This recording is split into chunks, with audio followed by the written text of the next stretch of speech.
yang Anda sering dengar, masukan, nasihat, macam-macam. Atau Anda akan bertemu dengan pimpinan yang Anda kagumi. Ya, di kantor, di kegiatan, di pekerjaan, dan sebagainya. Lalu, bagaimana persiapan Anda untuk menghadap itu? Kalau tiba-tiba ada panggilan atau undangan dan sebagainya. Beda antara persiapan biasa dengan persiapan yang dipenuhi oleh rasa. Jadi kalau rasa itu ada, rasa kagum, rasa hormat, dan sebagainya, itu persiapannya akan lain. Kan lain.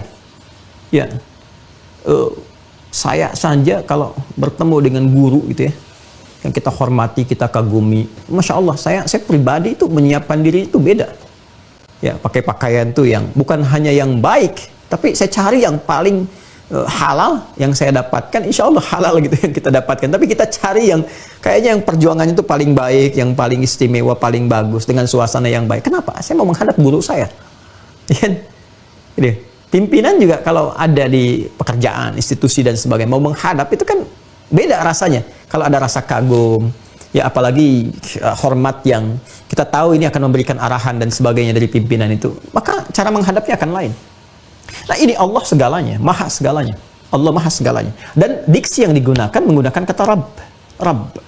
Ya, Rabb. Masya Allah. Rabb ini kan puncak segala perhatian, pemberian, perawatan dan sebagainya, mengandung sifat rububiyah itu. Ya, mengabulkan doa. Makanya saat kita meminta kan menggunakan kata Rabb. Rabbana, Rabbana, Rabbana. Rabbana zalamna anfusana, Rabbana la tu'akhidna in nasina wa akhtana, Rabbana atina fid dunya hasanah fil akhirati hasanah wa qina adzabannar. Rabb yang merawat semesta alam, alhamdulillahi rabbil alamin, yang kita memiliki perjanjian dan komitmen, alastu bi rabbikum qalu bala syahidna. Itu yang digunakan kata-kata itu. Supaya memberi kesan apa? Kata Allah itu, kamu sekarang akan menghadap kepada yang selama ini merawat kamu, ya kan? Menyehatkan kamu, menyembuhkan kamu saat sakit, mengabulkan apa yang mau kamu minta, memenuhi hajatmu. Nah, rasakan itu. Ini rasa, bukan fikirkan. Rasakan itu. Ya, kok bisa menghadap kepada manusia yang belum tentu mengabulkan hajat walaupun telah berdandan, persiapan begitu tinggi. Sekarang kepada yang telah menunggu Anda dan memberikan waktu Anda untuk menghadap, sehari itu bisa 5 kali, yang pokok itu pun diwajibkan harus menghadap supaya dikasih solusi. Selebihnya bebas. Di luar itu silahkan kapan aja minta. Di waktu duha silahkan, di malam hari tahajud silahkan. Itu menggunakan kata Rabb. Seharusnya kalau itu diterima dengan bahasa kolbu, itu sangat menyentuh kepada jiwa. Harusnya menyentuh kepada jiwa. Ini saya menghadap kepada yang telah memberikan segalanya untuk saya.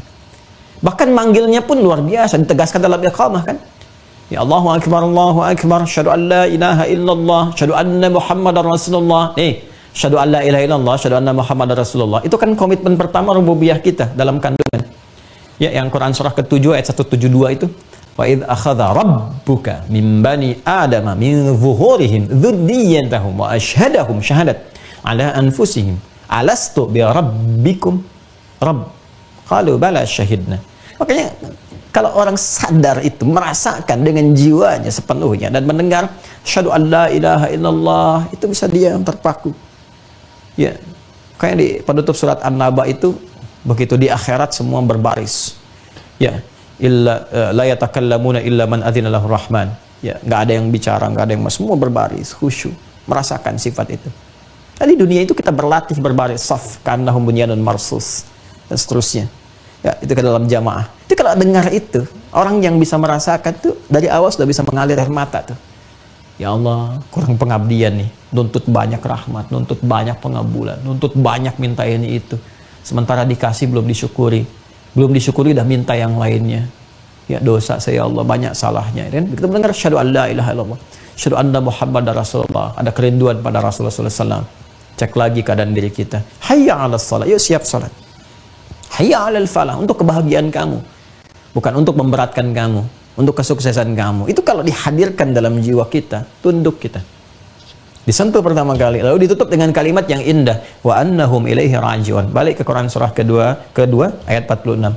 Alladzina yadhunnuna annahum mulaqu rabbihim wa annahum ilaihi raji'un. Itu. Ya kan, kalau sudah dengar kata raji'un itu yang terbayang citra di benak kita itu satu titik, berpulang.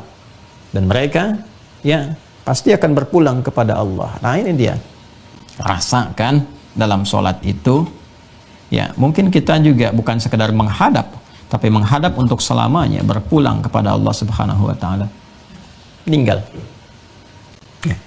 Itu yang menjadikan Rasulullah SAW ya pernah memberikan isyarat kepada imam ketika berbalik sebelum menunaikan salat, berbalik ke jamaah dulu, melihat, dan di antara kalimat isyaratnya itu kan apa?